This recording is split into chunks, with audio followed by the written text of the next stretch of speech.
नमस्कार, मैं जादूगर आंचल हमारे उदयपुर से ही हूँ। आज बहुत कोइंसिडेंटली मैंने गुलाब बाग के सामने से गुजर रही थी, तो मैंने कहा बहुत टाइम हो गया गुलाब बाग गए, तो मैंने गुलाब बाग में घुसी, मैंने सामने बैनर देखा नवलखा महल, एंड एक लाइन है जो मुझे सबसे ज्यादा कह सकते हैं अट्रैक्ट करके गई कि ये नहीं देखा तो कुछ नहीं देखा। तो मैंने कहा ऐसा क्या है, चलो एक बार ट्राई करते हैं। तो मैं बस उसे सारे बोर्ड्स को, साइन बोर्ड्स जो थे सबको फॉलो करते हुए आई, और आने के बाद अंदर मैंने 22 मिनट का पृथ्वीराज चौहान जी का वीडियो देखा, उनकी हिस्ट्री के बारे में, प्लस हमारे 16 संस्कार हैं जिनके बारे में हमारी दुर्गा जी ने बहुत अच्छे से मुझे एक्सप्लेन किया। एक चीज़ मैं हमेशा से बोलना चाहूँगी, मैं हमेशा से सोचती थी कि हमारा देश क्यों विश्व गुरु था, क्यों सोने की चिड़िया कहा जाता था, या हमारा देश इतना महान क्यों था। मैं ये नहीं कहूँगी कि आज नहीं है, लेकिन ये हम सभी जानते हैं कि पहले के टाइम में हमारे देश का मुकाबला किसी भी देश से नहीं था। तो मैं हमेशा, और मुझे लगता है कि उसके पीछे सबसे बड़ा रीज़न यही है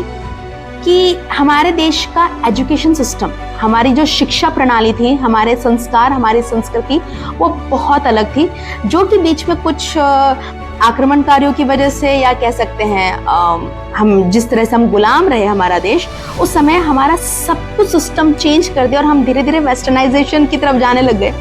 तो मैं तरस रही थी ऐसी चीज़ें समझने के लिए, जानने के लिए, क्योंकि मुझे से उदाहरण के लिए हम हाथ जोड़ते हैं, हाथ जोड़ना हमारी संस्कृति है, लेकिन इसके पीछे साइंटिफिक रीज़न क्या है, एक्यूप्रेशर पॉइंट। तो हमारी हर चीज़ के पीछे कोई ना कोई साइंटिफिक रीज़न है जो हमें आज की डेट के जो यूथ है, जिन्हें पब जाना पसंद है, जिन्हें पार्टीज करना पसंद है, जिन्हें लगता है कि शायद वो चीज़ें अपनी ज़िंदगी में लाने से हमारा इमेज बढ़ता है, हमारा समाज में कह सकते कि मतलब हमारा एक इमेज बिल्ड होता है, हम लोग थोड़ा क्लास कैटेगरी में आ जाते हैं, जबकि ऐसा नहीं है। ऐसा नहीं है। सच्चाई ये है कि हम उल्टा और गर्त में जा रहे हैं, क्योंकि अगर ऐसा नहीं होता तो आज विदेशी हमारे देश में आके हमारी संस्कृति को नहीं अपना रहे होते। तो इसके पीछे रीज़न है कि हमारे देश की संस्कृति, हमारे देश का कल्चर बहुत बड़ा है। And I am so thankful to Shri Ashok ji, और जो भी इस नवलखा महल के जो भी मेंबर्स हैं, कमेटी मेंबर्स हैं, जो भी इसको रन कर रहे हैं, जितने भी लोग हैं जो इसको चला रहे हैं सुचारू रूप से, मैं सभी का धन्यवाद देना चाहूँगी कि आपने वो चीज़ लेकर आए हैं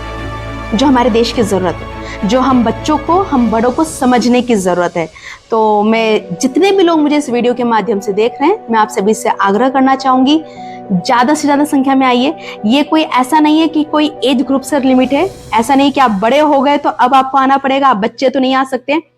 क्योंकि बीज बचपन में डाला जाता है। तो अगर बच्चे, बड़े जो मुझे देख रहे हैं, अगर आप अपने बच्चों को लेकर आएंगे, अगर आप यूथ हैं, तो आप यूथ में जब आएंगे, आप जब यहाँ से जानेंगे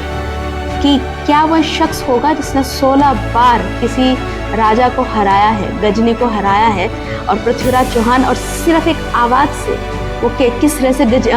मोहम्मद गोरी की हत्या करते हैं, या कह सकते हैं कि उनको बाण से मारते हैं। तो बड़ा गर्व होता है यार